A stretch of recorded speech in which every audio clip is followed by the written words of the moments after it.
shit! What's up, guys? Alright, so 3 years na akong may credit card. Nagkaroon ako ng credit card 2021. So ito yung lahat ng aking credit cards or naging credit cards. Yung dalawa dito, hindi na active. Yung tatlo, active pa rin. Pero dalawa lang talaga yung ginagamit ko. I-rank natin from worst to the best credit card na mai-recommend ko sa inyo. So ayoko na sayangan ng oras nyo. Let's go! I-rank na natin sila.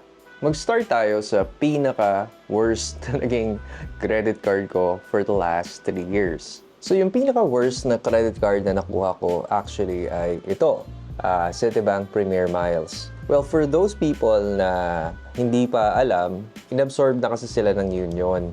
Bali, ang nangyari sa credit card ng Citibank na lugi sila tapos lahat ng credit card system nila pinull out nila sa 28 countries. Siguro, syempre, benefit of the doubt din na dahil nga nasa transitioning stage, hindi pa nila nasi-set up ng maayos. At least sa sarili kong experience, ito yung naging worst credit card ko simply because hindi ko siya napakinabangan ng maayos.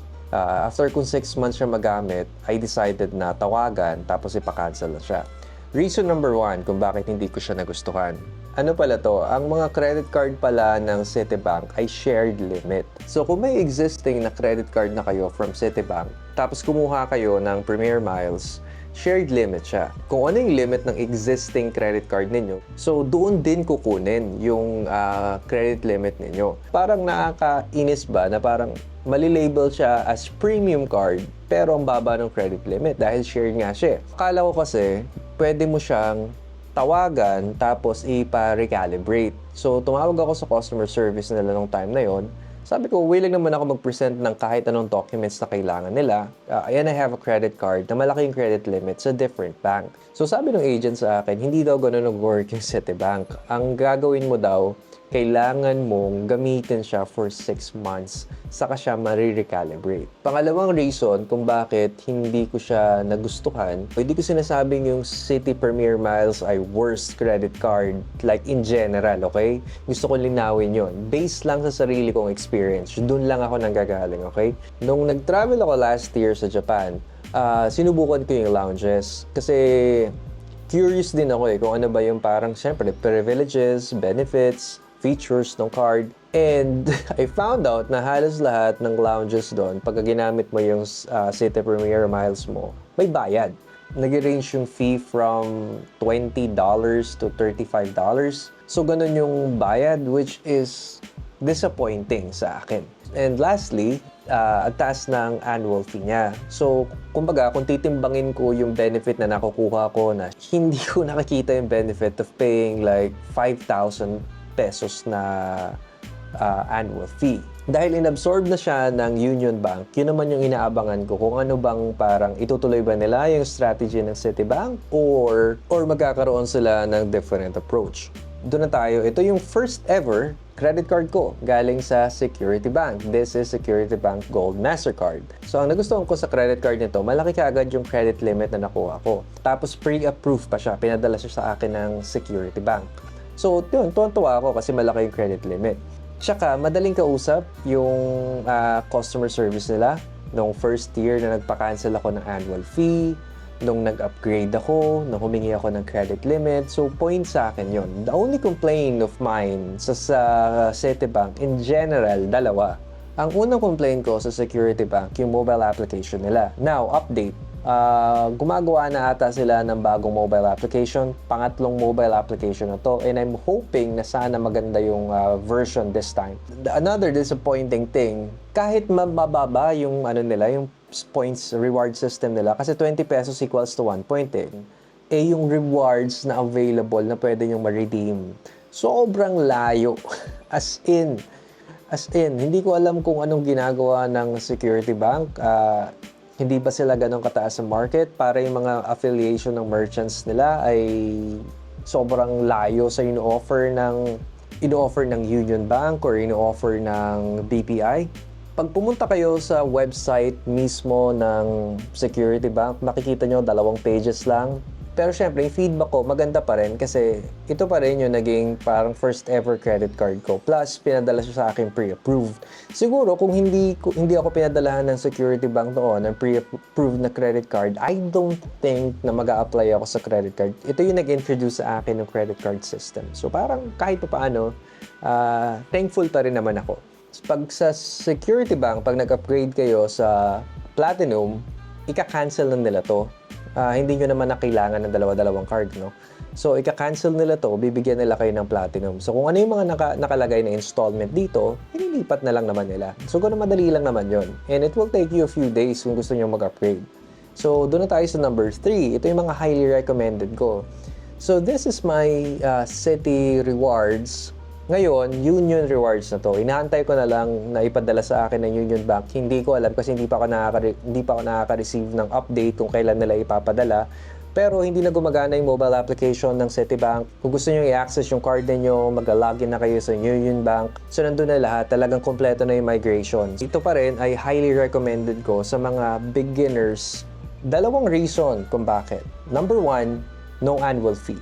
Hindi kayo mag-worry na kung hindi nyo man siya magamit, hindi nyo siya lagi nagagamit, okay lang kasi wala naman kayong babayaran na annual fee. Pangalawa, maliit lang yung credit limit na binibigay nila usually sa card na to. I'm sure sa Union, ganun din yung gagawin nila kasi feeling ko parang same, kumbaga parang binago lang nila yung naming scheme pero same pa rin naman siguro yung processes nila. Rare ako makakita ng parang first time card holder ng Citi Rewards na more than 100,000. Ngayon, tatanungin niyo, Marcus, hindi ba disadvantage yung maliit na credit limit? Kunwari, disadvantage siya kung malaki yung ginagastos nyo every month kasi madali nyo siyang ma-maximize. Advantage siya sa mga first time card holder kasi yun yung parang yung time para mapasok ninyo yung mundo ng credit card. Ako kasi, thankfully, nung nakakuha ako ng credit card, mindful na ako sa pera. Hindi na ako basta-basta matatrap sa mga like credit card or yung overspending na tinatawag. Kahit gumagawa po ako ng credit card videos, hindi ko po gino-glorify na kumuha kayo ng credit card para mag-spend, para mag-rewards. Hindi po ako ganon. Gamitin nyo siya responsibly. Kasi po, pag kayo, kunwari, lagi nyo na ma-maximize, may malaki yung tendency na hindi nyo siya mabayaran on time. Kung tipong minimum amount lang yung binabayaran ninyo. Ang interest po right now ay 3% per month. So the more na hindi nyo nababayaran yon, magpapatong yun. Compounding interest hanggang sa yung utang nyo sa bangko, kunwari nasa 20K lang. Pero yung interest niya pwede nang umabot sa 40K, 50K, the longer na hindi nyo nababayaran siya in full. So yun yung mga financial trap. Mas mahihirapan na kayo, no? Literal ang binabayaran nyo na ay interest. So huwag nyo nang paabutin sa ganun. Kaya nga pag beginner kayo, maganda yung maliit lang muna na credit limit, i-train nyo yung sarili nyo. Ngayon, di ba nga kasi nagmamigration sila, mas lenient sila ngayon. So if gusto nyo kumuha, I still highly recommend this card. May link po ako sa baba. Pwede nyo gamitin yung link na yan para mag-apply. Wala namang mawawala, no? Pag hindi kayo na-approve, okay lang yan. Move on. Pero malaking chance na ma-approve kayo sa credit card ngayon dahil nga ang laki ng ginastos nila sa acquisition ng Citibank plus yung gastos nila sa migration, sa application, lahat po yun kailangan bawiin ng Union Bank. So, mas lenient sila ngayon. If you're planning to get a credit card, tapos beginner kayo, I highly recommend it. I-click ninyo yung link sa baba, mag-apply kayo, wala namang mawawala dyan, at i-train ninyo yung sarili nyo kung paano ba kayo magbe-benefit sa credit card. And, ito nakakatuwa din yung bagong mobile application ng... So, pagka-clinic ninyo yung credit card, di ko na papakita sa inyo para hindi nyo makita yung number. Sa gilid, may Easy Cash na nakalagay, tapos may redeem sa baba. Pag clinic niyo yung redeem, so makita niyo yung points ko sa taas, no, 4,000. Kasi hindi ko po ito ginagamit. Sabi ko nga sa inyo, dalawa lang yung credit card ko. So ito, makikita niyo dito yung mga pwede nyong i-redeem. AirAsia, Cathay Pacific, Jollibee Group Foundation, 7-Eleven. Andito na siya sa mismong application nung...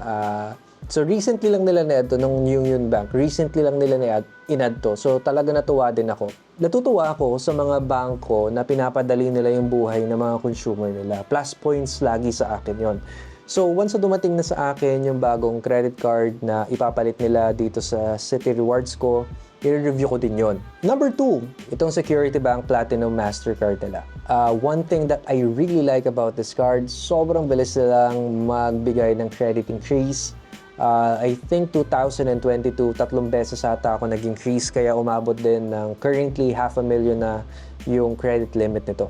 Isa sa mga nagugustuhan ko dito, pinakamadali pag mahilig kayo mag-travel. May isa akong vlog na ginawa sa Japan, nung pumunta ako sa Japan. Maharba Lounge ako. So, meron kayong unlimited access ng Maharba Lounge. Ang Maharba Lounge, you can find this sa Terminal 1 and 3. Tapos, in-improve pa actually nila. May parang Dragon Pass ata. So, kailangan nyo mag-register dun sa part na yon. Hindi ko pa siya masyado na-explore. So, mas marami pa kayong lounges na pwedeng puntahan, hindi lang locally. Pagka nag-travel din kayo sa like international. So, mahalaga yon. Ngayon, sabi nyo, ano naman may pera naman ako pambili ng, kumbaga, bili ng restaurant. Maganda rin naman yung mga airport sa ibang bansa, right? But the thing is, it's free. Okay? Yun lang naman yun. Kahit sabihin nyo, may pambili naman kayo ng mga drinks or pwede naman kayo tumambay, the fact na libre, panalo pa rin naman kayo, di ba? Parang beneficial pa rin naman. So, libre yung drinks, may mga pagkain din, pwede kayong tumambay, wifi habang, kunwari, may ang mga connecting flights, kadalasan sobrang tagal niyan, mga 2-3 hours kayo mag-aantay. Nung pumunta kami sa Greece, siguro 3-4 hours kami nagantay sa Qatar. So yun, so may mga ganong situation, kung may lounges na accepted, kung under kasi siya ng Mastercard, Dragon Pass, pwede kayong pumasok doon for free. So, di ba? Win-win situation na rin yun. Kaysa magantay kayo doon sa labas. This is my number 1 credit card right now. This is BPI Gold Mastercard. I think tinatawag na nila to ngayon na BPI Rewards. Parang binago na nila yung naming scheme kasi ang hirap panggitin, Gold Mastercard, whatever. May review ako nito last week. Nagbigay ako ng 5 reasons kung bakit the best itong credit card na to.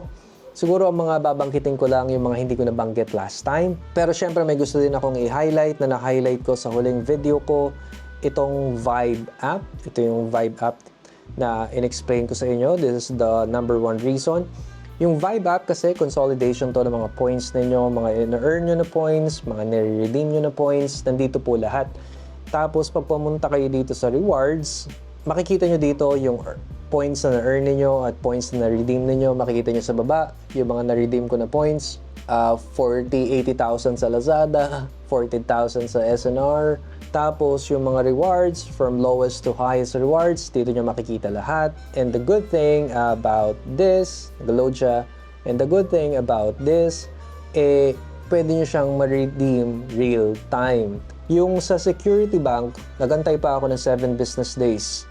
Yun na, isa nga yun sa nakaka-disappoint din sa akin. Kaya yan, isa yun sa highlight. Tapos, hindi ko to nabanggit dun sa last video ko. Pinoint out lang din sa akin ng mga nag-comment dun sa last video ko.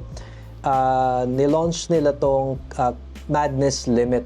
On the top of your credit limit, may makukuha kayo na same amount na credit limit. So, makikita nyo yan dyan. Yung Madness Limit ko, may green and yellow. So, basically, sa madaling salita, para siyang extra credit limit para sa inyo. Ito, parang promo lang to So, pwedeng alisin to ng BPI anytime. Tapos, ang requirements dito, kailangan good payer kayo. Tapos, automatic na siyang lumalabas sa app. Ngayon, halimbawa, may gusto ko kasi currently, ang credit limit na available sa akin, 107,000. Ngayon, halimbawa, may gusto akong bilihin na worth 150,000. Hindi enough yung credit limit ko, right? So, pwedeng kunin yon dun sa Madness Limit.